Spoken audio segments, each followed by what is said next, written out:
Boa noite, amigos. Estamos abrindo o nosso Cadeira Cativa nesta quinta-feira, 6 de dezembro de 2018. Daqui a pouco estará conosco Alberto Guerra, diretor de futebol do Grêmio. Já estamos aqui com Glauco Paza, jogando de centroavante ali hoje. E aqui na ponta direita, Alá Valdomiro, ou Alá Eider, não sei. Depende de quanto joga. O Santos. Paulo Santos. Não, o Paulinho, aquele pequenininho, cara. Luciano Davi, candidato à presidência do Internacional. Está chegando a hora, tem mais 3 dias apenas para buscar 2 dias, na verdade. 2 dias. Sexta e sábado. Para buscar o voto ou dos indecisos ou daqueles que ainda podem decidir a eleição. Daqui a pouco um pedaço de um lado, um pedaço do outro pode decidir. Ou você acha que já está mais ou menos encaminhada a coisa, Luciano? Boa noite. Boa noite, Rec. Boa noite, meu amigo. Um tempo que eu não lhe via. Faz tempo. Bem, prazer em revê-lo. Rec, eleição só se ganha depois do último voto, né? Da abertura da última urna, né? Não está então, sentindo assim, que pode reverter uma expectativa? Não, na realidade, assim, não sou eu ou o meu conselho de gestão, é um plano de governo que quando a gente apresenta para o associado nas viagens que a gente faz para o interior, a gente reverte quase que 100% dos votos, entendeu? Então, assim, nós estamos atuando no formato não de um governo de pessoas, né? De um plano de gestão elaborado por pessoas e sim elaborado por um projeto como um todo, né, de profissionais que nós contratamos. Isso aí está pegando muito bem, porque a gente parte da premissa de trazer indicadores para o Internacional com relação aos seus números, com relação ao seu passado, com relação ao seu histórico e do que nós pretendemos implementar para o Internacional como gestão. Então, a gente vê uma aprovação bastante grande em cima desse nosso projeto e sempre lembrando ao associado que nós temos 2 eleições no Internacional. Nós temos eleição para um conselho, para presidente e conselho de gestão, dos 4 vices, e nós temos uma eleição para o conselho deliberativo. A eleição para o conselho deliberativo do Internacional renova 150 cadeiras. Sempre lembrando que a chapa 1 no primeiro turno fez 70% dos votos do conselho deliberativo. E se porventura ela vencer no conselho deliberativo, ela passa a quase 100% dos votos das cadeiras do conselho, que são 348 cadeiras, 300 cadeiras de sócios, de conselheiros que renovam 150 a cada 2 anos e 48 natos. Então, são 348 cadeiras, onde hoje está comprovado que mais de 250 dessas cadeiras são da chapa 1 e que se ela vencer também essa eleição para o Conselho Deliberativo, porque normalmente o associado, quando vota num candidato, ele vota no candidato da chapa 1, e tenta vincular o voto também na chapa 1, ou vota no candidato da chapa 2 e tenta vincular o voto da chapa 2. É de extrema importância que o associado entenda não vincular o voto, porque hoje nós precisamos também, dentro do Conselho Deliberativo do Internacional, de apoio do associado para a gente continuar fazendo gestão e fiscalizando as coisas da gestão do clube. Toda a reforma estatutária de 4 anos atrás, que foi idealizada dentro da comissão de reforma estatutária da qual eu participei, que criou um modelo, que tirou o modelo presidencialista para um modelo de conselho de gestão, foi elaborada pelo Inove Inter, que é o grupo que hoje eu participo desde a sua fundação. O Inove Inter faz parte da chapa 02, que é a chapa Inter que queremos, e nós precisamos manter este número de candidatos ou ampliar a nossa bancada no Conselho Deliberativo, porque nós precisamos continuar fiscalizando. E mesmo se nós ganharmos a eleição para majoritária, nós precisamos ter ao menos um equilíbrio de 50% oposição e 50% situação dentro do Conselho Deliberativo do Internacional, REC. Luciano, vou aproveitar o gancho aqui, REC, posso me meter aqui? Claro, Glauco, sou centroavante, mas eu volto um pouco para buscar o jogo. Digamos que é uma luta hercúlea, né, Luciano? Porque o torcedor ainda, de certa forma, vive a euforia de ter saído de um ano, desculpa a palavra, mas desgraçado, que foi o ano do rebaixamento, de ter conseguido subir, de ter conseguido uma vaga para a Libertadores. Em determinado momento pensou, inclusive, sonhou com o título, que eu achava também bem pertinente, mas que, enfim, não é o assunto aqui que a gente vai discorrer tanto assim. O que está tão errado assim que você acha que pode fazer melhor?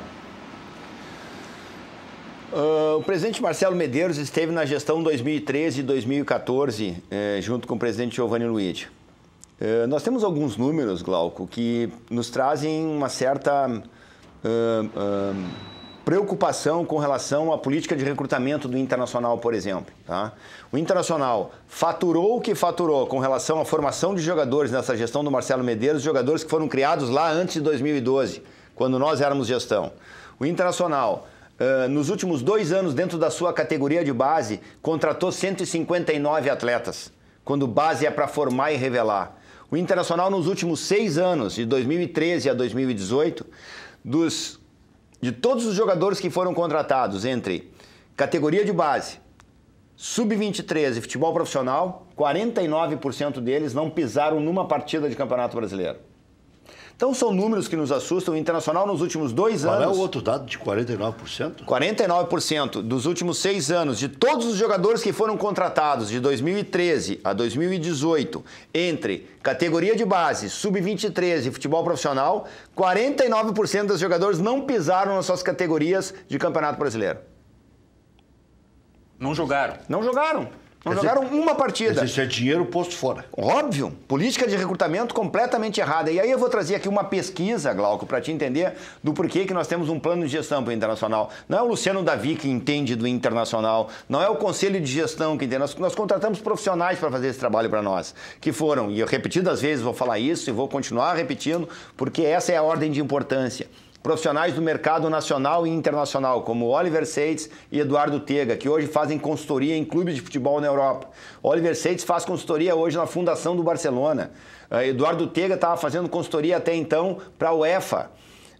São profissionais que trazem números que são realmente assustadores para nós. Aí nós fizemos uma pesquisa com o nosso associado e chegamos à seguinte conclusão com esses profissionais, que os melhores momentos de política de recrutamento do Internacional e de cultura de jogo implementados foram década de 70 e a primeira década de 2000. E qual é a semelhança que essas temporadas têm? Década de 70, criação de jogadores da base do Internacional, como Falcão, Escurinho, Caçapava, Jajá, Cláudio Duarte, Tovar, associado ao quê? A grandes lideranças que vieram de fora e complementaram esse time, como Manga, Figueroa, Marinho Pérez, Rei Dadá, Lula, e que fizeram o time campeão da década de 70. Na mesma forma, com o trinômio habilidade, isso o torcedor nos trouxe o resultado, habilidade, velocidade e força, a década de 2000, com Rafael Sobis, Daniel Carvalho, Diogo Rincon, Alexandre Pato, Luiz Adriano, Tyson, isso aí tudo. Eu, como coordenador das categorias de base na época, tive a felicidade de participar desse projeto,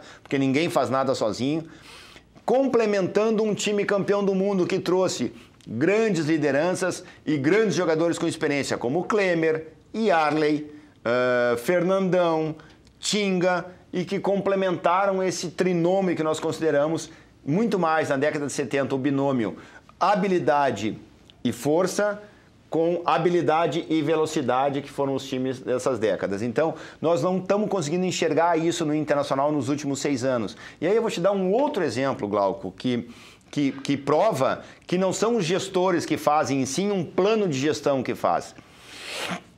Em 1997, as categorias de base do Internacional estavam completamente quebradas e defasadas. Era a gestão Pedro Paulo Záquia.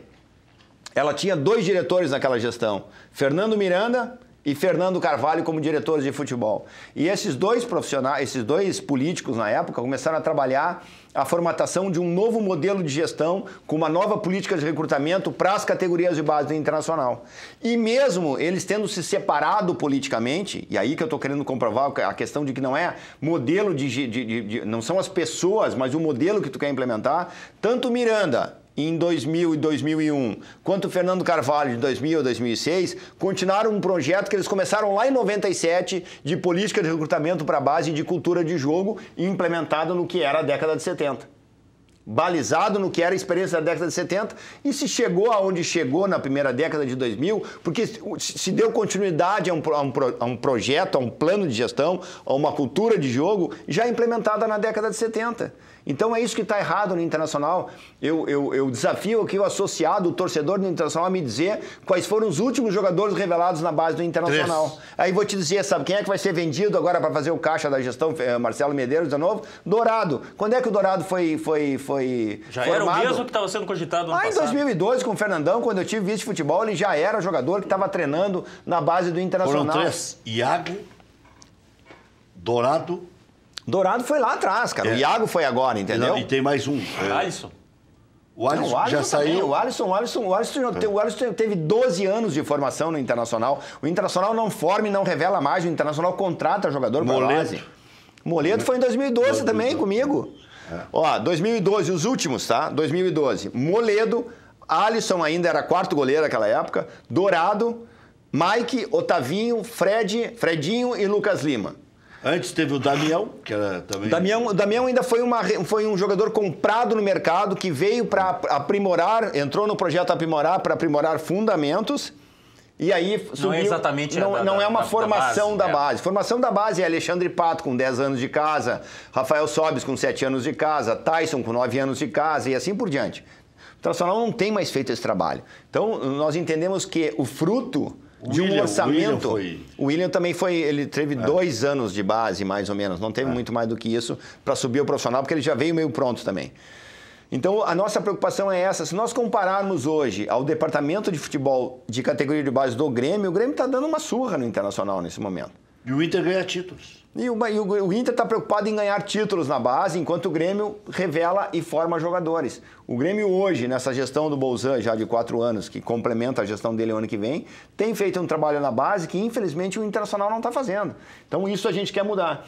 Porque não existe uma outra preocupação que nós temos, Galco, não sei se eu já posso ir emendando o conteúdo. Uma outra preocupação que nós temos é com relação à questão da geração de receita.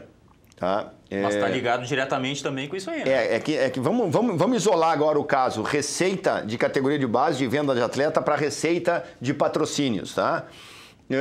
Qual é o estudo que os clubes brasileiros, e aí eu acho que é o papel institucional de um presidente é esse, e não de achar que entende de futebol, que indica o vice de futebol. O papel de um presidente de uma instituição do tamanho do Internacional é esse, é fazer a política que o Bolzan também faz muito bem no Grêmio, que é a política com o Conselho Deliberativo, que é a política com o torcedor, com o Congresso Nacional através da bancada do futebol, com a APFUT, com as federações de estaduais, com a CBF, com a Conmebol. Então aí nós vamos para uma reunião na Conmebol semana passada sobre Libertadores da América para falar em VAR e em receita de patrocínio.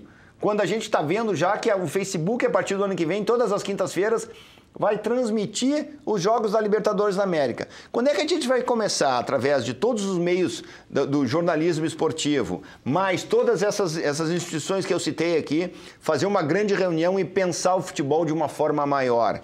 Por exemplo, Libertadores das Américas. Eu entendo, e eu já estou nominando das Américas, que nós teríamos que fazer uma Libertadores que envolvesse tanto a América Central, que já tem algumas vezes times do México, quanto Estados Unidos e Canadá.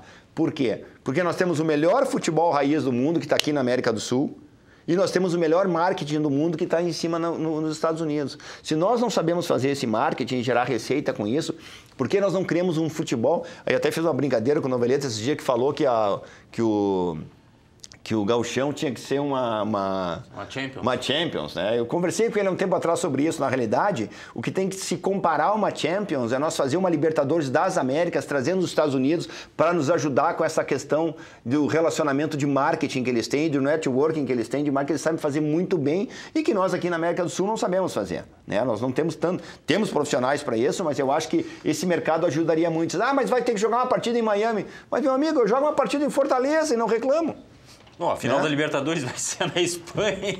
Pois é. Então eu acho que esse formato, que eu acho que é o que diferencia um plano de gestão, entendeu, Glauco? Por isso que a gente pretende, e nós temos uma candidatura que no nosso entendimento, está vindo para fazer um trabalho diferenciado, muito baseado no perfil de pesquisa do nosso associado, do que ele quer para o Gigantinho, o que ele quer para o entorno do Beira-Rio, o que ele quer para o evento Match Day, que é o evento jogo, que hoje o evento jogo é o quê? O torcedor vem lá de fora, o pessoal da área consular vem lá de fora, participa do evento de 90 minutos e vai embora para casa. não convive com o clube, não convive com o entorno, não convive com o pátio, no máximo aqueles improvisos de churrasco, né? A base de churrasqueira de latão. E o que nós criamos como geração de receita para os clubes de futebol e para os clubes de marketing? Então essa é a nossa preocupação. E eu acho que o papel institucional do presidente é muito mais esse do que o papel de achar que... Mas o teu projeto é tão amplo assim? Não, na realidade, a briga é isso tudo? Na realidade é o seguinte, a briga, porque nós temos que discutir com os nossos parceiros.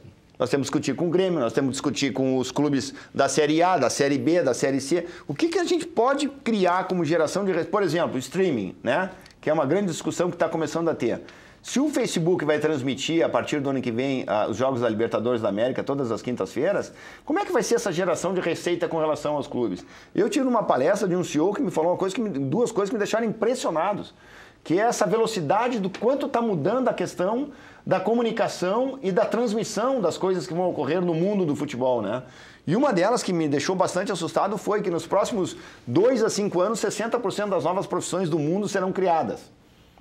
Bom, se 60% das novas profissões do mundo serão criadas, o que vai acontecer com o futebol nesse interregno? Né? Então a gente tem que ter uma discussão sobre isso. A outra coisa que me assustou e muito, eu conversei com um profissional da área de TI, que é lá de São Francisco, do Vale do Silício, e o cara está dizendo o seguinte, no máximo em 7 anos, nós vamos pegar o nosso celular, vamos clicar um botão e o campo vai sair em 3D aqui para fora da tua tela e tu vai assistir o jogo aqui em terceira dimensão. Tu tem noção do que é isso? Como é que a gente vai cobrar esse valor? Como é que a gente vai materializar, em termos de receita, esse valor para o clube? E abrir mão de uma receita que hoje ainda é da TV? Tem que pensar em tudo isso. Tem que pensar em tudo. E como é que fica essa questão da geração? Preparar para isso. Entendeu?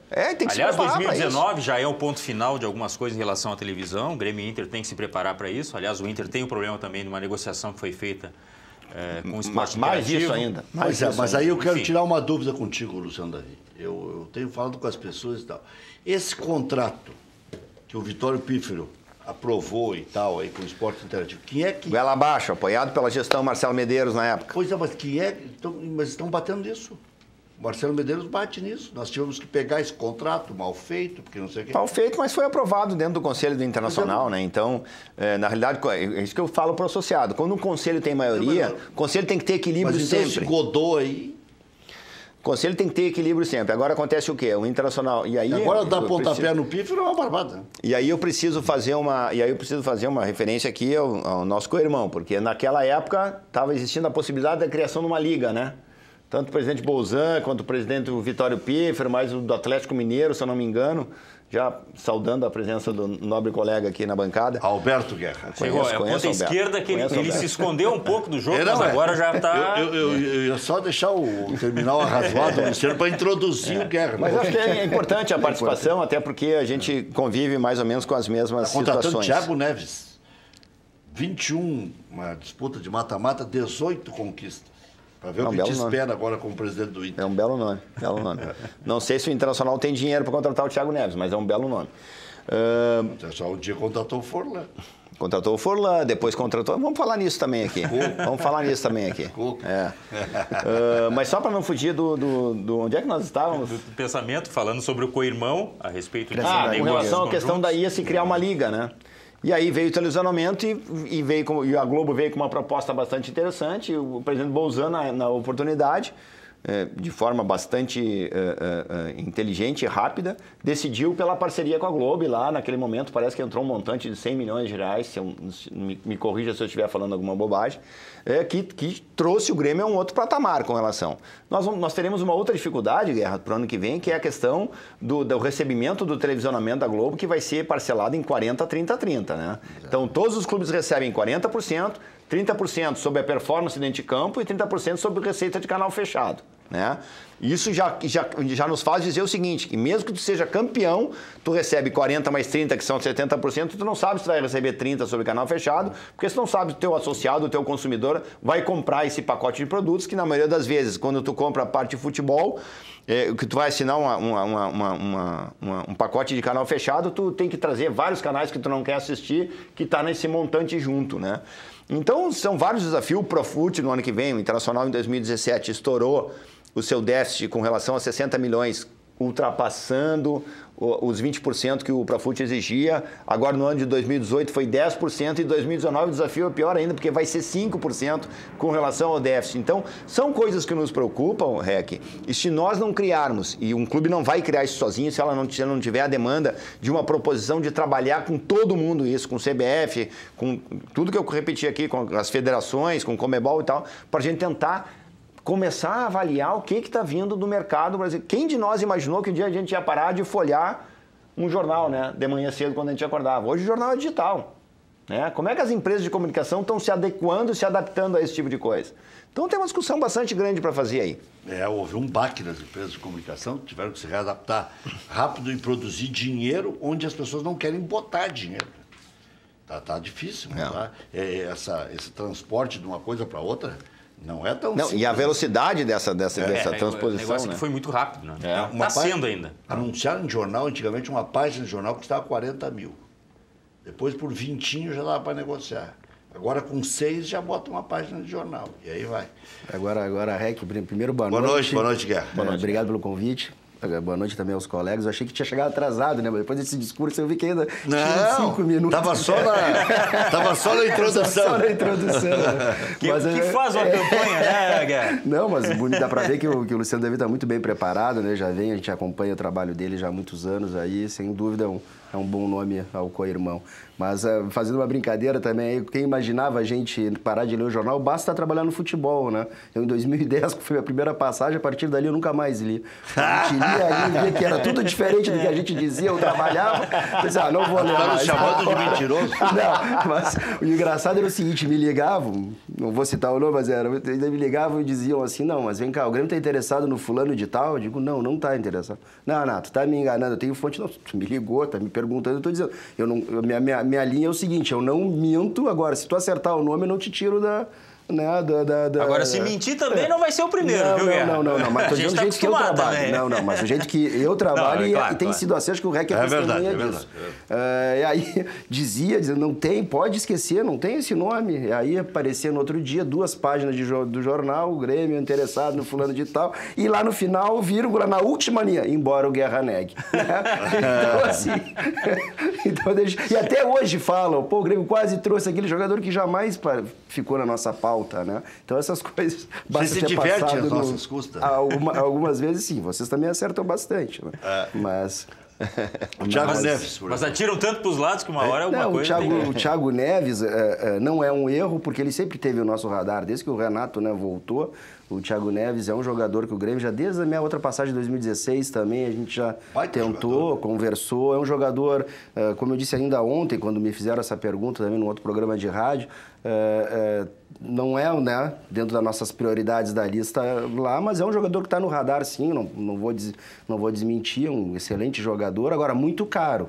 Não é tanto do ponto de vista de negociar com o Cruzeiro isso, quanto o custo mensal dele. Então, a gente está aí negociando com outros jogadores também. O Cruzeiro aceita troca-troca?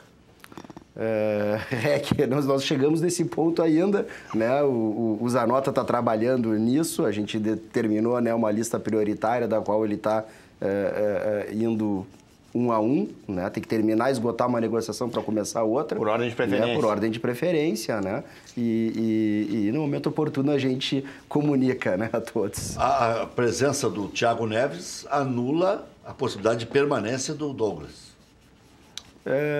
Eu acho que uma coisa independe de outra, né? Acho que não é... Não colocaria nesse patamar. Porque tem vários veteranos ali já, né? Maicon, Cícero, Douglas, Thiago Neves. Mas o Grêmio tem várias competições também, o Grêmio tem diversas competições, acho que o Douglas, enfim, agora estamos em negociações, em conversa, né? Acho que todos esses atletas, eu tenho dito que estão em processo, né, de finalização de contrato e possível negociação. A gente tem que ter até respeito, né, e não comunicar aqui publicamente enquanto não conversarmos com os próprios procuradores, entabularmos alguma coisa para não estar antecipando aqui publicamente decisões, né, do clube. Então, a gente vamos aguardar, recém saímos de férias, que nos próximos dias deve ter algumas definições. E o atacante, bem um centroavante ou não? Os atacantes estão dentro da nossa lista também. À frente dos meias.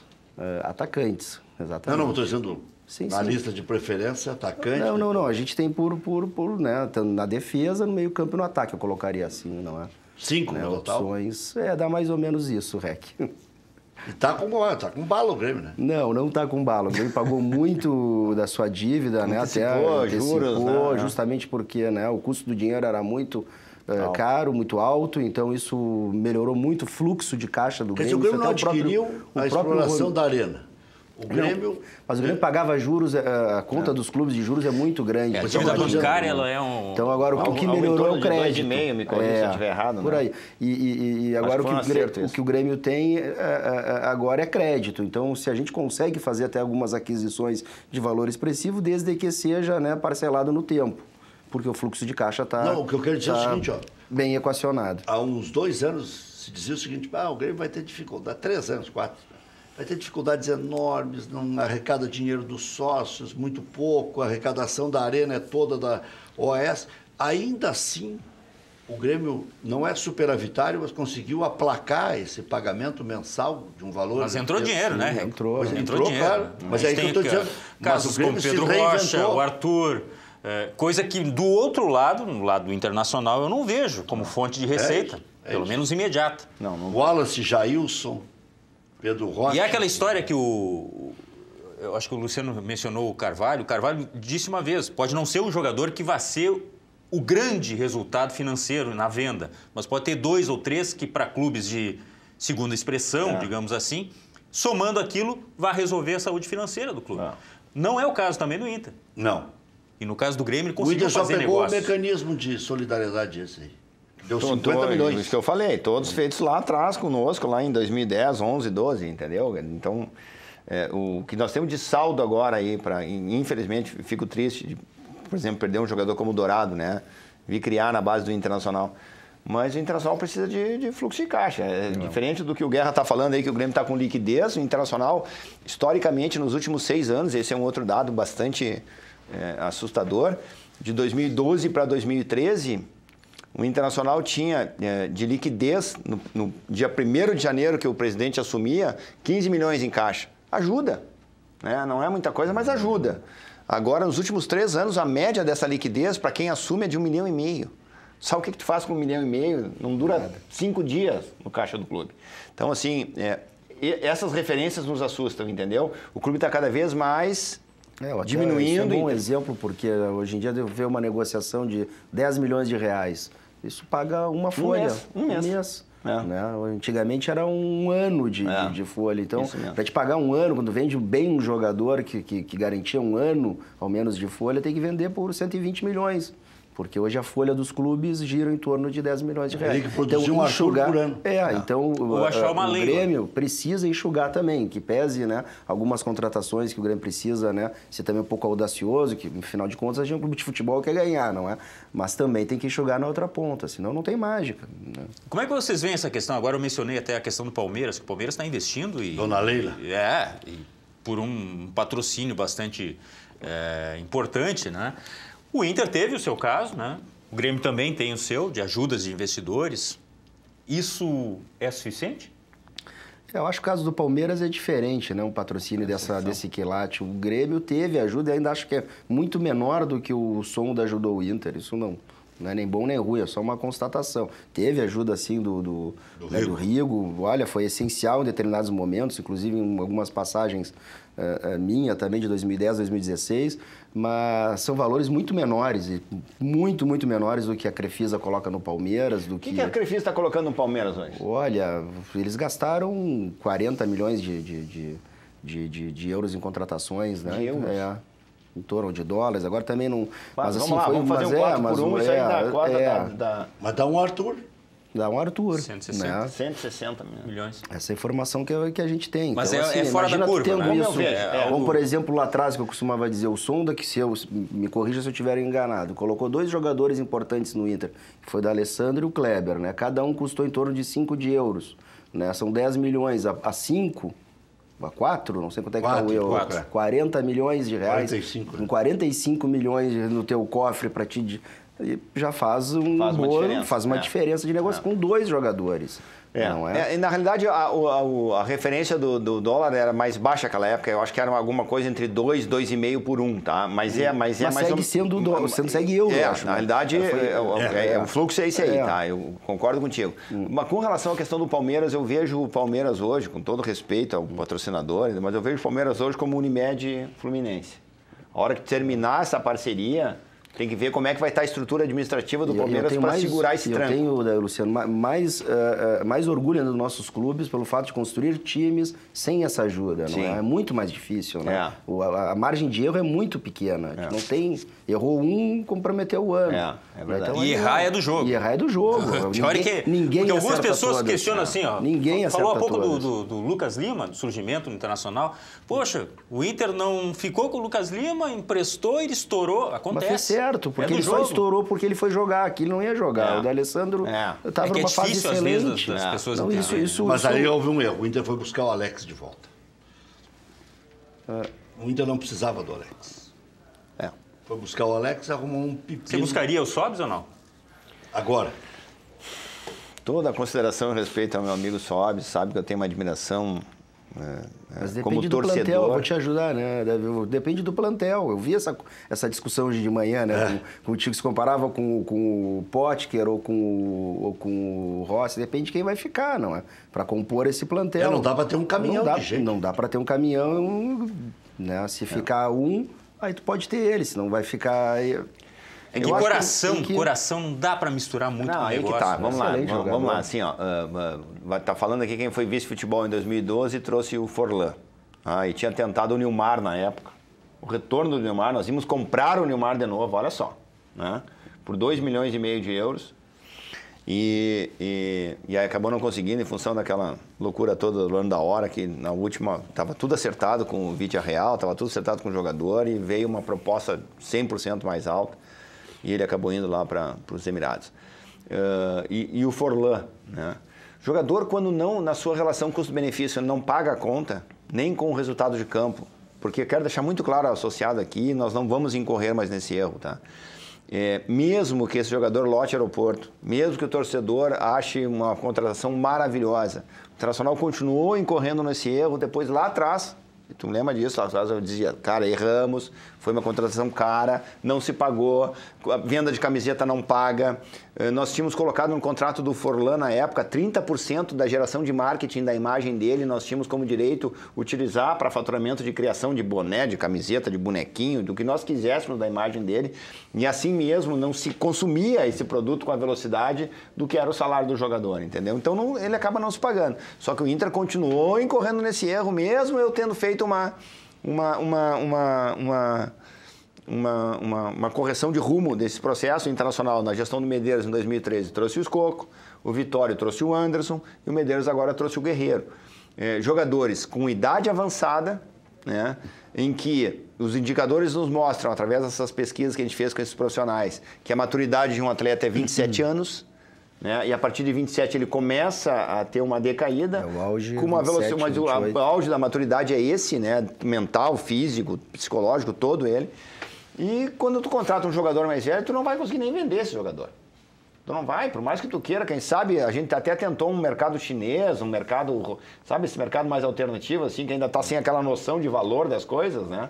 Que poderia pagar e não paga. Por exemplo, Rafael Moura e Pirata, qual foi a diferença? O Pirata fez mais gol, vocês conseguiram vender ele para a China. Né? O Rafael Moura emperrou e não saiu daqui e foi outro prejuízo.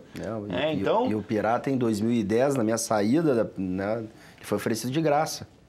Tu vê? E aí o Grêmio estava com... Em 2009 tinha sido o Maxi Lopes.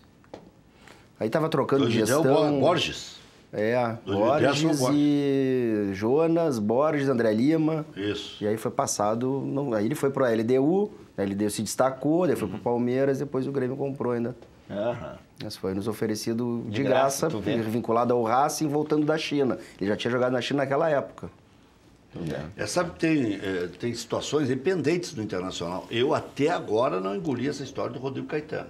Eu dei a notícia e eu tenho para mim que o Rodrigo Caetano só não vai ser anunciado como fora do Internacional na segunda-feira porque eu divulguei a notícia. Aí criou um alvoroço, criou um fato novo. Porque para mim já estava combinada a saída do Rodrigo Caetano entre ele e o presidente Marcelo Medeiros. E hoje ainda ouvi uma reprodução de um pedaço da entrevista que ele deu, o presidente Marcelo, e ele disse, os jogadores foram trazidos pelo Melo, faz questão de esquecer o Rodrigo Caetano às vezes. Dá a impressão que tem alguma coisa errada. E agora, além do Atlético Mineiro, surgiu o Vasco da Gama. E essas coisas não surgem do nada. E ainda correndo atrás da informação, eu obtive um outro detalhe da notícia que eu divulguei, não por completo lá atrás, que a família do Rodrigo também não se... de novo, não se readaptou a Porto Alegre. O filho, a esposa dele tem atividade profissional no Rio de Janeiro. No Rio de Janeiro, e o filho também gosta muito do Rio de Janeiro. Eu não sei se eu posso me intrometer nessa conversa, Rec. E, na realidade, eu vou te dizer o que eu acho sobre isso. Tá? E eu não conversei com o Rodrigo Caetano, quero deixar muito claro. Tem muita gente dando palpite. Nós conversamos lá em maio, junho, quando ele veio fazer uma palestra aqui em Porto Alegre. Nós passamos uma tarde com o Rodrigo Caetano conversando. E nós tínhamos a ideia de trazê-lo para 1º de janeiro de 2019. Depois a gestão foi atrás desse profissional. Muito em cima de uma pressão nossa, como partido de oposição, de retirar o Macedo, naquele momento, do executivo de futebol, para tentar trazer alguém do porte de Matos, Rodrigo Caetano e assim por diante. Mas eu acho que o que está faltando, na minha visão, para o Rodrigo Caetano é autonomia para trabalhar. E a proposta que veio, que ele não me comentou nada, porque eu não falei com ele sobre isso, mas que eu ouço na imprensa, não está baseada na questão de valores, e sim na questão da autonomia para poder trabalhar. Então, eu acho que o que está acontecendo com o Rodrigo Caetano nesse momento é a falta de autonomia para tomar poder de decisão com relação ao departamento de futebol. Ele teria ficado apavorado com tanta gente dando palpite. O Caetano? Eu não me impressiono com isso. Que é muita gente, não dá, não trabalha... E ele deu uma entrevista dando a entender exatamente isso. Olha, eu me proponho a fazer um trabalho com autonomia, com norte. Agora, ele tá impressionado. Mas nisso o futebol mudou mesmo. Dos meus 8 anos, 2010, 2016, 2018, a quantidade de pessoas que tomam decisão dentro do futebol é muito maior. Antigamente estava acostumado, era o vice de futebol, talvez um diretor, o presidente e o financeiro, né? Mas Guerra, deixa eu te perguntar, isso do ponto de vista de... que é bom nem ruim. Aí que eu queria chegar. É do ponto de vista de uma gestão coletiva ou é pitaco? Não, uma gestão coletiva no caso do Grêmio. Deixa eu te fazer uma pergunta. Isso está funcionando no Grêmio, né? Tanto que o Grêmio está essa tá pergunta bem. que eu ia te fazer. O Conselho de Administração do Grêmio tem algum poder de decisão sobre o departamento de futebol também? Não tenho dúvida. Aí que funciona. Não tenho dúvida. Aí, desculpa eu te interromper, aí aproveitando já... Eu acho que isso não é uma regra, aí que tá, também te interrompendo, mas eu não sei o que. Tem que tomar cuidado. Agora está funcionando, né? Porque tem pessoas capacitadas lá dentro. Mas aí que eu te digo, mas capacitadas sabe para quê? Eu acho que é esse o entendimento que nós temos sobre isso. A nomenclatura de vocês é Conselho de Administração, a nossa é Conselho de Gestão, capacitadas para entender o orçamento do departamento de futebol. Eu acho que esse conselho, ele trabalha também esse poder, esse núcleo duro que a gente chama de conselho de gestão. Na nossa ideia é dar o orçamento para o CEO do clube e para o cara do departamento de futebol, que hoje é o Rodrigo Caetano, diz, olha, nós temos isso aqui, o que a gente consegue fazer com isso aqui? Né? Como é que a gente vai criar novas relações e novas proposições, com perdão da redundância, para ser criativo, para ir buscar jogadores no mercado mais baratos, né? Que vocês descubram esses jogadores no mercado, essa é a expertise de vocês, que tem que ser a expertise do departamento de futebol, nas pessoas dos seus executivos, principalmente, que é o que nós valorizamos, e ver como é que a gente pode acertar mais, dividindo tendo esse compartilhamento da decisão. Não que o Conselho de Gestão do Internacional vai decidir qual jogador contratar para qual posição. Mas não teve nenhuma, por exemplo, na decisão do Renato, por exemplo, na contratação dele, não teve um poder de decisão do Conselho de Administração também. É isso que eu estou querendo dizer, entendeu? São várias pessoas pensando, erram menos. O futebol tem a sua opinião, o Conselho de Administração tem a sua. Perfeito. Tem também o CEO, o executivo de futebol. Perfeito. Enfim, tem quando funciona é bom, mas também quando... Enfim, eu peguei os dois jeitos de trabalhar, não é? Então, eu acho que não existe a fórmula certa, depende da qualidade das pessoas. Então, eu também acho que quando o Conselho de Administração talvez não tenha essa capacidade, ou logo que haja uma mudança, uma ruptura muito grande, né? Isso pode também causar algum prejuízo, até que... Porque o futebol tem isso, ao contrário de uma empresa, a continuidade, ela não ela não se dá Daqui a pouco entra uma turma totalmente diferente. Quer ver até uma se prova acostumar, disso? Passou 2 anos. Tu quer ver uma prova disso com relação à questão, por exemplo, quando a gente trouxe o CEO, a Odi Cunha. Por mais que fosse um cara de mercado e tal, ele não conseguiu se adaptar a essa linguagem do futebol, entende? Então a gente acha que esse CEO, ele tem que ter um entendimento administrativo, privado, mas com uma leitura de futebol, sabe? Porque tem uma hora que o futebol diz assim, cara, a gente consegue ir até aqui, vamos tentar desengessar isso, mas como tu falou, de forma mais cadenciada, não pode ser aquela ruptura total, porque senão pode causar traumas, eu concordo contigo. O que você acha que vai dar na proporcional? Olha, Rec... Passam as 4? Não, aí que está o grande perigo, aí é que a gente tem que acordar o associado do Internacional. Vou deixar por ordem de observação, tá? Por exemplo, eu renovo no Conselho Deliberativo do Internacional. Eu sou candidato à presidência do Internacional, tá? E aí eu sou o número 1 da lista do Conselho do Internacional porque eu renovo. Tu imagina o seguinte, olha as coisas que podem acontecer, tá? Dá uma reviravolta, eu ganho a eleição e não passo na lista do Conselho. Então, olha a ordem de importância que tem a renovação do Conselho e o equilíbrio do Conselho Deliberativo. A gente sempre comenta o associado, não vincule os 2 votos. Um projeto é o legislativo, o outro projeto é o executivo do clube. Nem que seja para chapa 2, vota...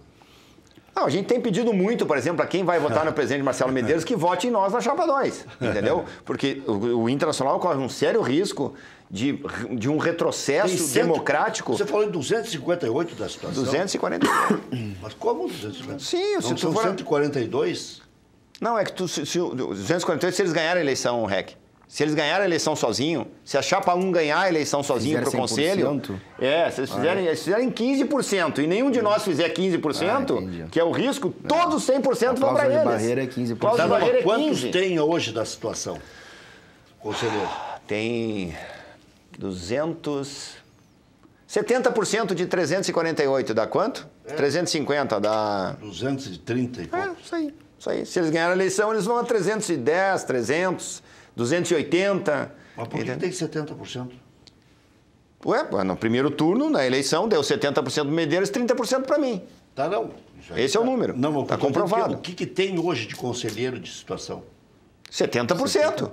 Primeiro turno votou, 70% votou no Medeiros e 30% votou em mim. Ah, mas tu está considerando o povo do clube situação. Estou considerando quem votou no Marcelo. Não, aí foi dividido. Metade votou em nós, uma partezinha votou em nós, outra parte votou nele. Mas hoje tem 70%, é a situação, Rec. Se ninguém... Rec, acontece o seguinte, se ninguém de nós, da chapa 2, da chapa 4 e da chapa 10, fizer os 15%, o Internacional retrocede... Vai ser tipo o Odoni no Grêmio, todo mundo vê.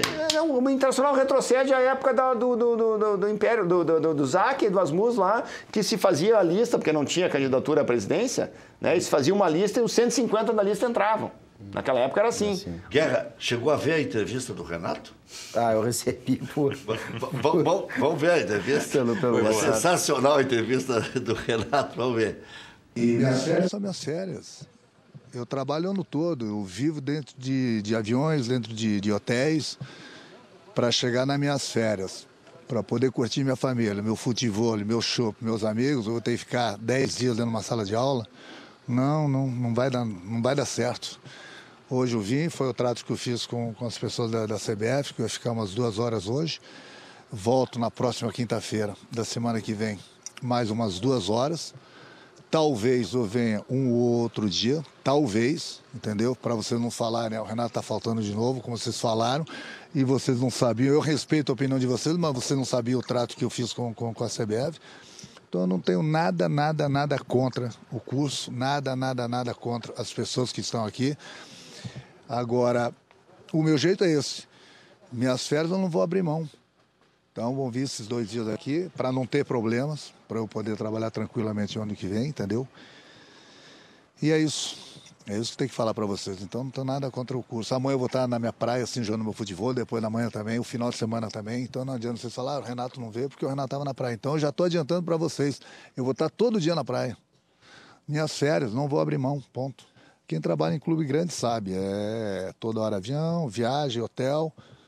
E aí, na hora das férias, eu não pode curtir porque tem que vir para uma sala de aula.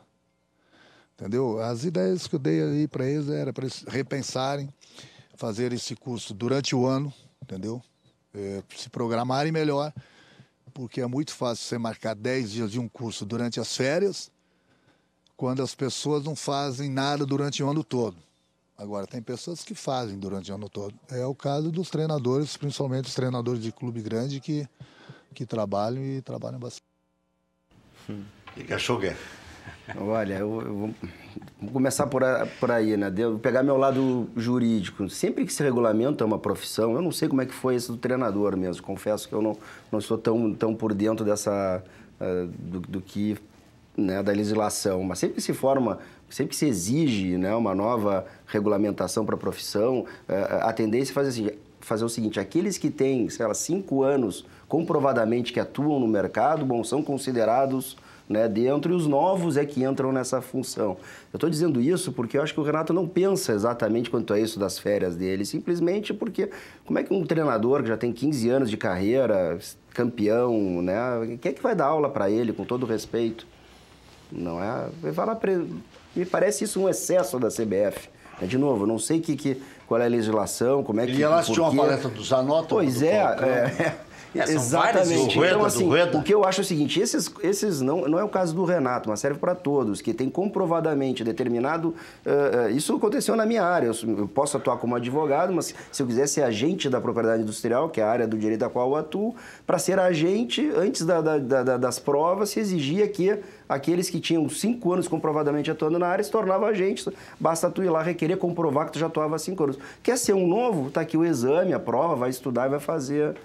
não é? Então, me parece que é o mesmo caso. Ele já está 15 anos trabalhando, ou mais, desde o ano 2000, pelo que me consta, 18 anos. Né? Agora, se submeter a isso, me parece não por ele, a todos quando eles. Você vê então, quando eu vejo ele dizendo isso, na verdade...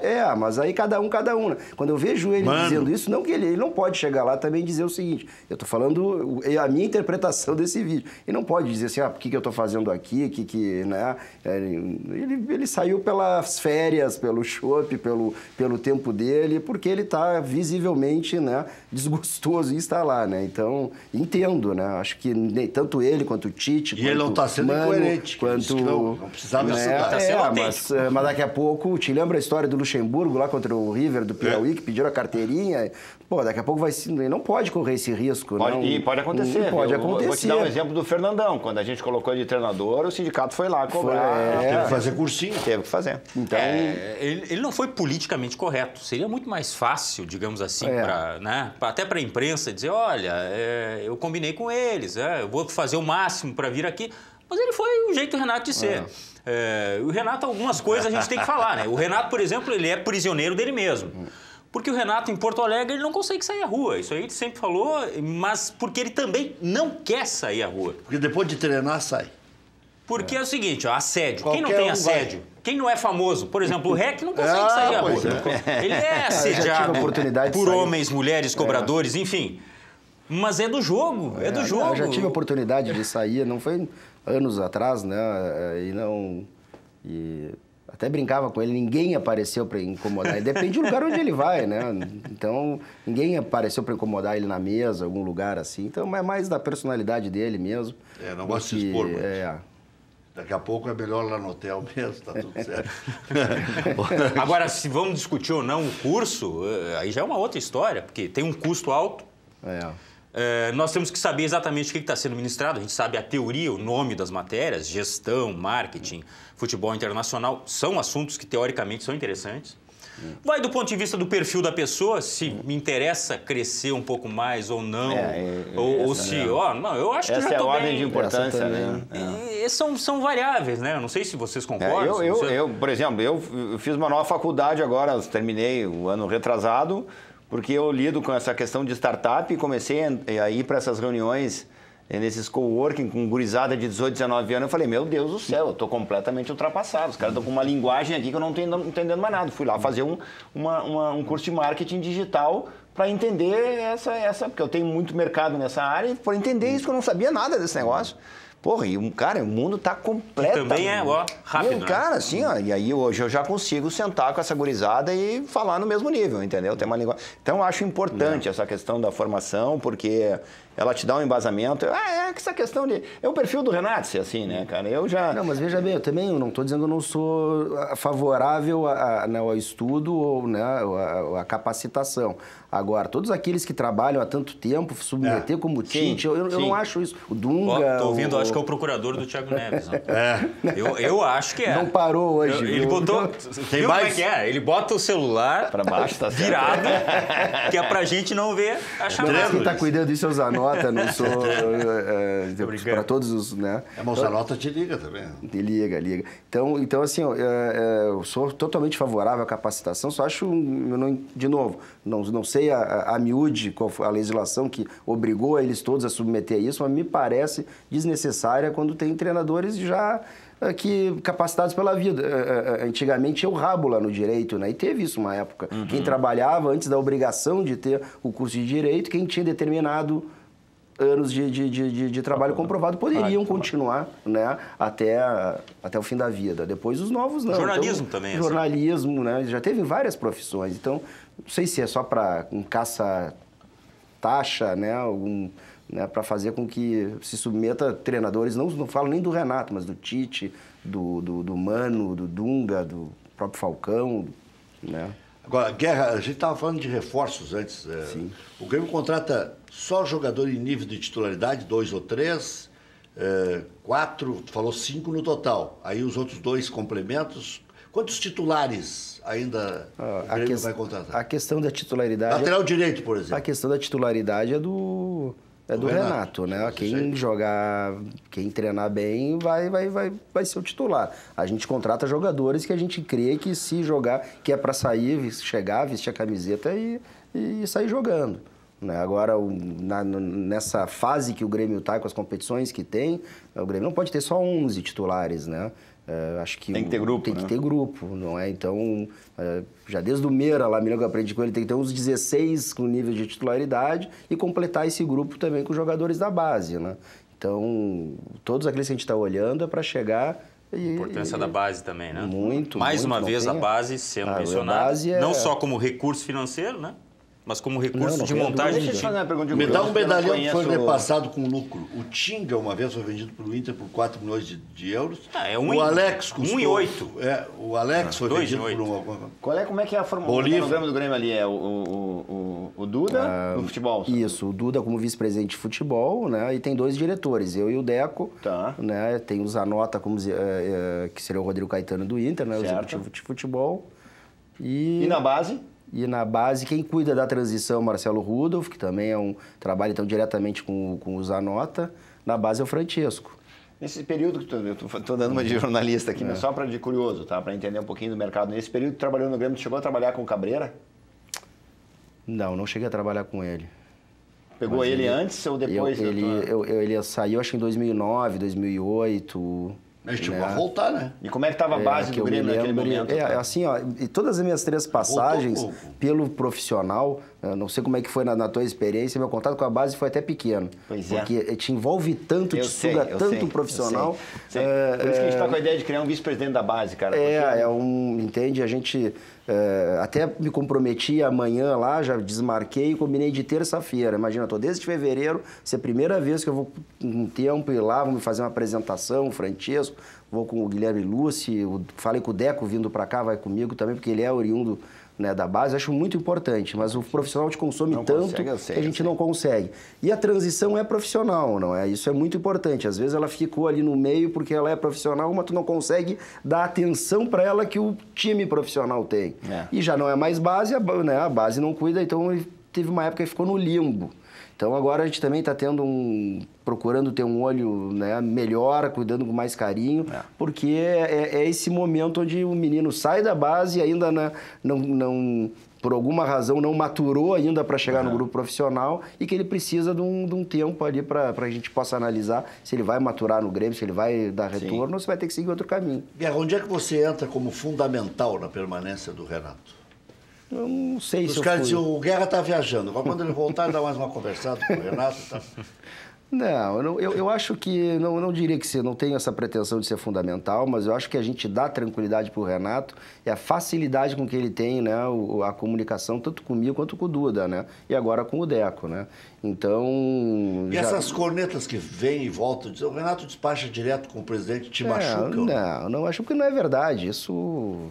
É a lenda? Tem certas coisas que tem que ser direto e é direto. Tem certas coisas que não é? Eu já tive na condição de vice-presidente 2 vezes e já estou na segunda como diretor também. Então eu também sei o meu lugar, né? Tem o Duda ali também. O Duda faz parte do Conselho de Administração, é um ex-presidente, não preciso nem falar do Duda, né? Um cara do bem, um cara inteligente, preparado, idôneo. Então eu tenho um cara...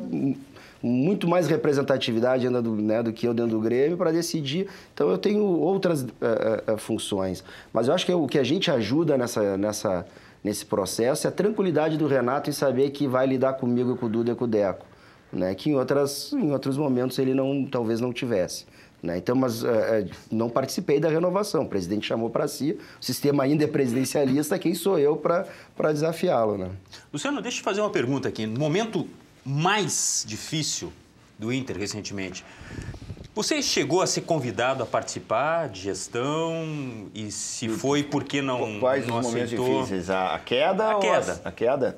Não, na queda, na realidade, eu tive um desgosto muito grande com o presidente Vitório em 2010, quando da decisão da obra do Beira-Rio, né, que ele defendia muito a obra de recursos próprios e o nosso grupo ali do Giovanni Luiz defendia a obra com parceria estratégica. E eu, assim como ajudei a coordenar as campanhas do Fernando, as 2 primeiras do Vitória, as 2 do Giovanni, sempre tive esse envolvimento político muito grande no Internacional e sempre vesti muito a camisa dessas pessoas que para mim foram grandes lideranças. E a nossa amizade se encerrou numa discussão um dia, dentro da casa do Vitório, onde ele me perguntou quem que eu ia apoiar para a campanha. Eu falei, olha, não estou aqui decidindo nomes, não é nem Pedro Afatato nem Giovanni Luiz, é um modelo de obra. E, na minha visão, o modelo de obra correto é o modelo que o Giovanni está defendendo, que é de parceria estratégica. E ele me disse uma frase dentro da casa dele, 3 horas da manhã, a porta dos fundos é a serventia da casa. Eu me levantei, saí pela porta da cozinha e nunca mais falei com o senhor Vitório Pífero. Após isso, quando eu criei o movimento... Depois disseram para ele a mesma frase. Porta da rua, serventia da casa. A natureza é o nome da frase? Porta dos fundos é serventia da casa. Fundos, E aí a gente criou um movimento político novo, muito com a ideia dessa questão da profissionalização, dessa redução dos quadros políticos. Internacional até então tem lá 50 diretores políticos, 30 estão lá só para pendurar crachá no pescoço, para ter estacionamento, para ter carteirinha, ingresso em dia de jogo. Eu não concordo com isso. Já passei por essas experiências e acho que isso tem que mudar nos clubes de futebol. É a visão que nós do Inter que queremos, a nossa chapa, temos dessa diminuição dos quadros políticos, de uma maior valorização dos executivos. Fui convidado ainda em junho de 2016, quando nós ainda não vislumbrava a possibilidade de uma queda. O Marcelo Medeiros e o Roberto Melo me chamaram no escritório do Marcelo, me convidaram para ser o primeiro vice eleito. Eu falei, Marcelo, no modelo que o Alexandre Chaves Barcelo, que é teu parceiro, definiu, dentro da comissão que eu participei com ele, da reforma estatutária, de 3 eleitos e 2 convidados num conselho de gestão, isso quer dizer o quê? Que o presidente convida 2 e outros 2 são de outros movimentos. Então, o presidente na decisão sempre tem 3. Então, o modelo continua presidencialista. O que nós defendemos é um conselho de gestão de 5 eleitos. Aí tu divide o poder em 20% para cada um, sempre com uma ordem de precisão maior para o presidente do clube, que vai desempatar um modelo de decisão. Então, eu não aceitei o cargo naquele momento, né? Eu tenho notado na campanha, porque as pessoas vieram nos ajudar no momento mais difícil. Primeiro que quando eu fui convidado não existia momento difícil, o Internacional não tinha caído, e nós entendíamos que esse modelo implementado pelo Marcelo Medeiros, de cultura de jogo, de política de recrutamento de jogadores, desse favorecimento, né, em termos de barganha de loteamento de cargo. Eu tenho mais votos lá na cidade e tal, então vamos pegar esse diretor e ele vai ser nosso apoiador aqui no departamento de marketing.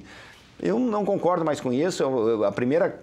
Quando eu fiz o convite para os 4 integrantes do nosso conselho de gestão, Amarante, Sigman, Dani e Guilherme Osório, A primeira pergunta que eu fiz é, vamos mudar o Internacional como a gente tentou mudar em 2011?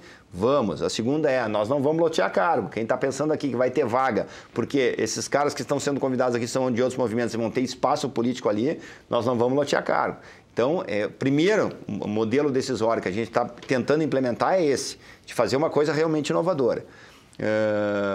Fui convidado, não aceitei porque não acreditei nesse modelo que estava sendo implementado e quero dizer aqui que nos últimos 6 anos, baseado em todos aqueles números que eu apresentei aqui no início do programa para vocês, o modelo de política de recrutamento do Internacional está deixando a desejar e muito na base, que é a essência de um clube de futebol. E o que você acha do Cabreira, já que você perguntou para o Guerra, se tinha alguma curiosidade de saber? A gente vai pesquisar no mercado, né? Eu fui pesquisar, na realidade no Grêmio eu ainda não sabia da performance dele lá. Trabalhei com o Cabreira lá atrás, no Internacional, ele já tinha sido funcionário nosso. E fui fazer alguns questionamentos. Depois para o Grêmio com o Júnior Chaves. Fui fazer alguns questionamentos também em São Paulo com relação a isso. E a minha posição hoje é que se nós vencermos a eleição, nós vamos mudar a administração das categorias de base do Internacional, que na nossa visão está com uma metodologia de trabalho completamente errada. O Internacional não está formando e nem revelando, o Internacional está comprando o jogador na base. Nos últimos 2 anos, volto a repetir, foram mais de 150 contratações e esse modelo não nos serve. A parte de avaliação que o Internacional tinha de quase 20 profissionais espalhados pelo Brasil foi demolida. Não entendo por que isso, né? Então, nós não estamos comungando do modelo de gestão da base, que para nós é a essência, e nós vamos mudar a formatação. Tem lá hoje o Rodrigo Caetano, que trouxe um profissional que me agrada muito, que é o Biasotto. Sim. Tá? Que é um cara também que eu acho que está sendo preparado para ir para a base no futuro. Se não for com a gestão do Medeiros, vai com a nossa, não tem a menor dúvida sobre isso. Só tem que conversar mais com o Biasotto, porque ainda não conheço tanto ele.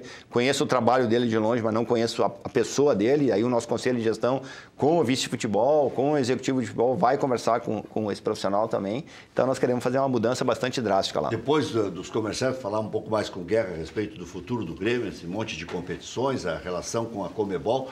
E o Luciano Davi vai falar um pouco também do seu futuro vice de futebol. E por quê? E como ele recebeu isso, ele não conversou com o Odair. O presidente impede. Tá, mas se tu quiser, não pode ligar para o Odair. Já voltamos.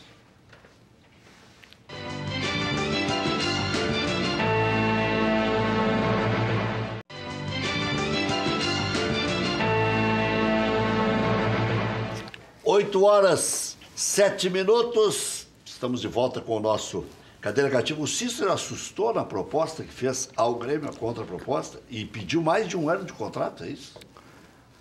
Olha, Rec, eu acho que não é oportuno a gente tratar, né, publicamente aqui no meio de uma negociação. Como eu falei já no início do programa aqui, a gente está tratando com todos esses jogadores que o contrato está vencendo e no momento oportuno a gente comunica. Mas avançou ou regrediu? Estamos conversando. Ou estacionou? Estamos conversando com todos, né? São jogadores, no caso do Cícero, a gente tem um maior respeito, é um campeão da América, não é? Decisivo, foi jogador polivalente, né? Que joga, acho que muito importante para o grupo. Gostaria de contar com ele, né? Pro ano que vem. Acho que é um jogador importante para te ter no grupo. Talvez até tenha se sacrificado e não ficado tão bem com a torcida por justamente jogar em várias posições e não definir uma. Então vamos esperar a negociação, né? O Zanota está encabeçando isso, no momento oportuno a gente... Foi volante, meia, atacante e o homem gosta muito dele. Aliás, eu conheço muitos gremistas que gostam também, não compartilham dessa questão de que ele não se fixou numa posição e também não compartilham com aquela opinião de que ele é muito lento, enfim, é um jogador que foi prestativo, não se nega a cumprir a função. É importante todo jogador polivalente é extremamente prestativo. Vamos deixar isso claro. Ele é importante. Que violenta, às vezes, algumas coisas que ele tem em mente ali, que tem de característica, mas... Excelente na bola aérea, né? Importante. Agora é uma na bola aérea de defensiva, bola aérea ofensiva. Para a direção de futebol, né? Ele pede bastante, né? Sempre pediu. É uma negociação, né? É uma negociação. Paga quem pode e quem quer. Se o Grêmio aceitar, vai pagar. Se não aceitar... Não vai pagar. Assim. Vice de futebol já está definido, Luciano? Nós criamos, durante um ano inteiro, nessa unidade de oposição que nós fizemos, nós criamos um comitê de gestão para o futebol, que fazem parte os 5 integrantes do Conselho de Gestão, eu, o Dani, o Amarante, o Sigma, e o Guilherme Osório, e nós convidamos mais 2 pessoas, o Eduardo Lacher e o Eduardo Dias, que são do DNA. Por que essas pessoas? Porque o DNA, assim como nós, está estudando futebol já há 6 anos dentro do Internacional. Né? O grupo do Amarante estudando categoria de base muito, também profundamente. Gostei muito do projeto que eles nos apresentaram. Associado ao projeto que nós fizemos com os profissionais.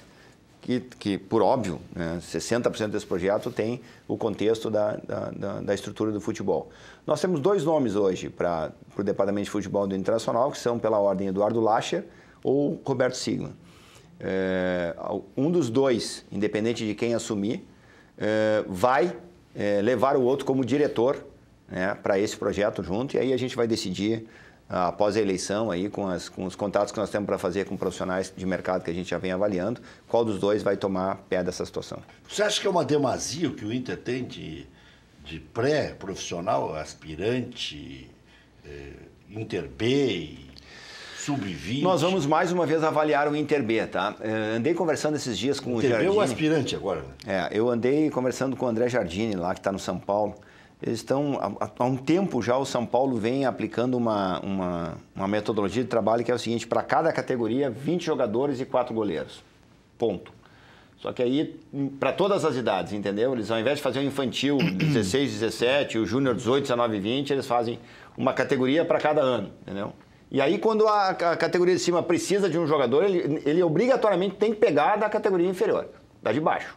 Acho importante, acho interessante esse projeto, porque o Guerra está aqui, sabe disso. O jogador que tu enxerga nele alguma coisa como resultado, com 19 anos tu já vê isso no jogador, 18, 19 anos tu vê isso. E aí tu espera ele chegar no júnior, que é quando ele sente, né, a passagem do juvenil para o júnior, que ele dá aquele baque de, opa, aqui o nível é outro. Quando não dá o baque, tu sabe que esse jogador vai estourar, entendeu? Tu tem essa visão, né, de que o jogador vai estourar.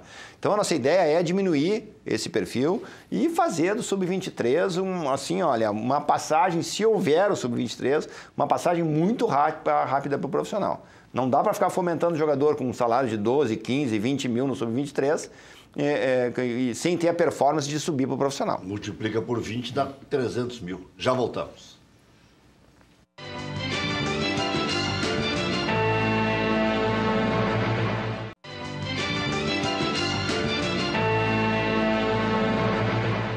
O Grêmio confirma, vocês ouviram aí o Guerra, interesse pelo Thiago Neves, que negocia com o Cruzeiro para ter o jogador em 2019. Não vem com essa história que depois lê no outro dia, está tudo distorcido.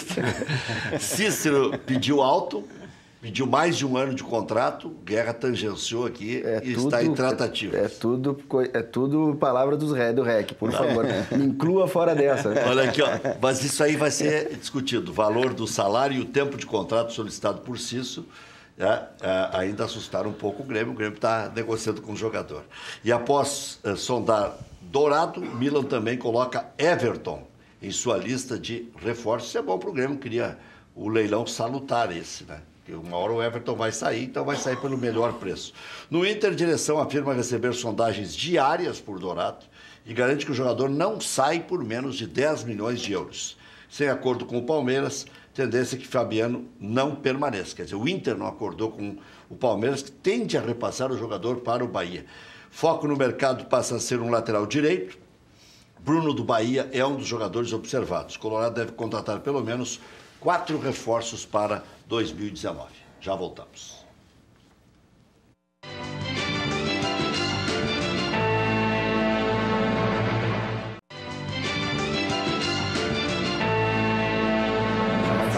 Muito bem. 8 horas 17 minutos. Tu tá em rota de colisão com o Norberto Guimarães? Norberto Guimarães é um vice-presidente de comunicação do Social do Internacional que eu indiquei na gestão do presidente Giovanni Luigi. Ele faz o trabalho dele lá. Enquanto ele estiver na gestão, ele continua fazendo o trabalho dele. Não quero fazer mais nenhum comentário sobre esse senhor. Agora é na justiça. Não, na verdade, ele não teve nada contra mim, entendeu? Ele falou, chamou de oportunista. Não, ele chamou de oportunista o cônsul aqui de Nova Santa. Não, e o I9 Inter. E o I9 Inter. Igual o I9. Igual o I9 Inter. O que é uma pena, porque o Norberto Guimarães, quando precisou de ajuda particular e pessoal, com relação à saúde do pai dele. Eu fui o primeiro cara a ajudar ele. Lembro muito bem disso. Fui eu que indiquei ele para ser vice-presidente de comunicação social do Internacional, mas é aquela coisa que meu pai sempre diz, né? Dê poder, quer conhecer uma pessoa, dê poder a ela. Ponto final. Bom, o lugar certo para você economizar é no All Day Supermercado. Além da qualidade, do preço justo, no All Day Supermercado, você encontra aquele pãozinho delicioso para deixar o seu café da manhã ou da tarde, mais gostoso. E para o melhor churrasco tem a melhor carne. Assim você acerta sempre. Quer boas festas todos os dias? Compre no All Day Supermercado, o nome já diz tudo. Rua Júlio Pereira de Souza, 1104, bairro Estância Velha, aqui em Canoas. De segunda a sábado, das 8 da manhã às 10 da noite, sem fechar ao meio-dia. E domingos e feriados, das 8 da manhã ao meio-dia e meia e das 2h30 da tarde às 8 da noite.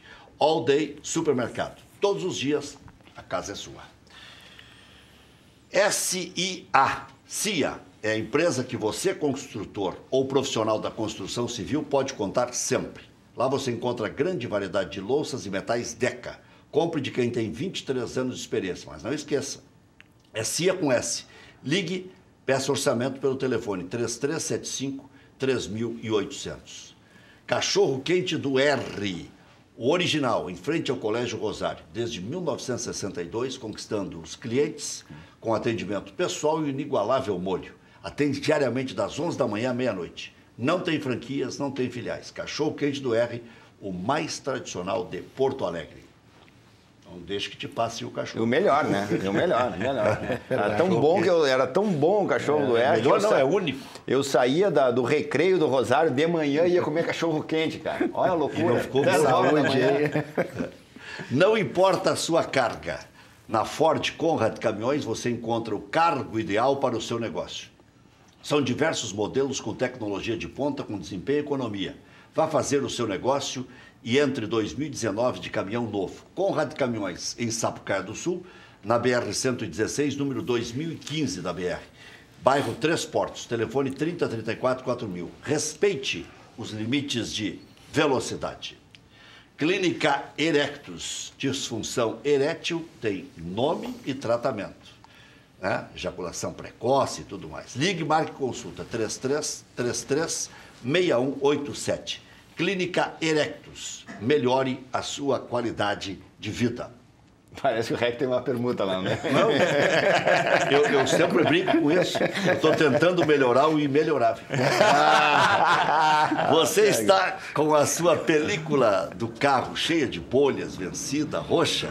Aí o filme faz a remoção. Preço campeão e garantia de 5 anos, garantia certificada. Se disser que viu aqui no Cadeira Cativa, ainda tem mais um desconto especial de 20% na linha automotiva, em 3 vezes no cartão de crédito. Ligue e agende instalação 30 21 23 23. O WhatsApp pode ser agora com a Natália 996833199. Insufilme não tem filial, somente na rua Hoffman, 519, das 8h30 da manhã às 6 da tarde, de segunda a sexta-feira. Atenção, está com dificuldades para ouvir a televisão, ouvir seus familiares? Você pode e deve estar com perda auditiva. Há mais de 18 anos, a audição aparelhos auditivos melhora a qualidade de vida dos gaúchos com os mais modernos aparelhos auditivos do mercado. Aparelhos automáticos, discretos, resistentes à água e que oferecem a melhor tecnologia de compreensão da fala no ruído. O atendimento pode ser na própria clínica ou o paciente pode solicitar atendimento domiciliar no conforto de casa. Você também pode testar o aparelho auditivo sem compromisso antes da compra. Agende avaliação auditiva gratuita e aproveite os melhores preços do mercado. Ligue 32245681, 32245681, audicalrs.com.br. FAC, materiais de construção. Sua reforma do alicerce ao telhado. Ligue 3466-6133, fache.com.br. Luciano Davi, o elenco do Inter é bom, mais ou menos, ou fraco? O elenco do Inter é um elenco bom. Eu participei de várias gestões dentro do Internacional, mas quando eu fui vice-presidente de futebol, eu me surpreendi com um detalhe que me chamou muita atenção na época e que eu assumi em abril, não consegui fazer uma intertemporada, uma pré-temporada. E por óbvio, né? A gente que é dirigente político, o sonho da gente quando assume um departamento desse é de ser campeão, né, Guerra? É de ser campeão. O Internacional tinha um time muito bom em 2011, a gente ainda reforçou esse time em 2012. Gaúcho você foi campeão. Gaúcho estava o Sigma, né? Ah, sim. O Sigma na época, depois o ANAP, eu assumi só o Campeonato Brasileiro, eu só assumi o Campeonato Brasileiro, eu não tive pré-temporada. Foi em abril que a gente assumiu as primeiras partidas do Campeonato Brasileiro. E me causou estranheza quando eu entrei no vestiário o discurso do contentamento, da satisfação em ter uma vaga na Libertadores, já naquela época, né? E eu fiquei chateado com aquilo e discuti muito aquilo no vestiário, porque o Internacional tem que pensar em ser campeão sempre. Tu pode até não atingir o título de campeão, mas quando tu mentaliza, né, e tu coloca o foco de que tu quer ser campeão, tu até pode não ser, pode pegar uma vaga na Libertadores. Agora, quando tu começa uma gestão, por exemplo, né, como começou essa gestão do presidente Marcelo Medeiros, falando que poderia ficar entre 8º e 10º em função de que estava subindo da segunda divisão, óbvio que a comissão técnica, óbvio que o quadro de jogadores mentaliza essa posição, né? Isso é da natureza do ser humano. Condiciona, quase? Condiciona, né? É da natureza, condiciona, mentaliza, energiza isso, né? Qual foi a pergunta mesmo? O elenco era bom mesmo? O elenco é bom, o elenco do Internacional é sim bom, precisa de algumas posições que são bastante importantes, essa questão do lateral, que a própria direção já está procurando o lateral direito. Se o Dourado sair, nós vamos precisar de alguém nessa função de primeiro ali, que é extremamente importante. O Dourado, se bem que ainda que foi o melhor jogador, né, bola de prata na posição, quer dizer que nós vamos ter essa carência e o Internacional precisa também. O ano que vem é o último ano do D'Alessandro, né, com um contrato até final de 2019. Tem que ver se vai ser renovado ou não esse contrato dele a partir do ano que vem, se conversa a partir de julho do ano que vem. Mas tem que ter um novo articulador, né? Um novo camisa 10, que já é uma carência absurda no Brasil hoje, essa posição. E mais alguma coisa de atacante também. Eu não sei como é que está a negociação do Damião, né? Nós, por questões éticas, só vamos poder ter conhecimento desse mercado quando a gente estiver lá dentro, né? Antes disso, a gente não vai conseguir negociar com ninguém. Você deu o gancho aí, Rec, da questão do Odair, no fim? Pois é, por que você não... Não ligou para o Odair? Não, na realidade, por questões éticas, né? O Odair é meu amigo, eu tenho o telefone do Odair. Na realidade, nós pedimos para falar com 4 profissionais. Rodrigo Caetano, Odair, o Dulac, que é auxiliar do Odair hoje, e o... Cristiano. E o David. Não, Cristiano não, o David Bandeira, tá? Que é essa questão mais técnica mesmo, né? De metodologia de trabalho. E o presidente Medeiros não nos autorizou. Depois da eleição, se a gente vier a ganhar ela no dia 8, dia 9, a gente senta para conversar com todo mundo. Guerra, para fechar o programa, já tem reforço para ser anunciado logo aí? Não, a gente espera poder anunciar logo, mas não tem nada fechado ainda. 3 dias, 4 dias? A gente é muito difícil prever, né, Rec? A gente espera que o quanto antes. Amanhã ele vai dizer que é 2 dias. Léo Moura... Sim, passou um, né? Léo Moura renovou. Não, ainda não. Mas vai renovar. Não sei. Vamos esperar anunciar, Rec. Calma. Douglas, de 1 a 10 fica, não? Queria te desejar um Feliz Natal, Feliz Ano Novo. Pra ti também. Tudo de bom, a torcida tricolor, ao Davi também. Obrigado. Valeu. Até amanhã. Até amanhã. 1 da tarde.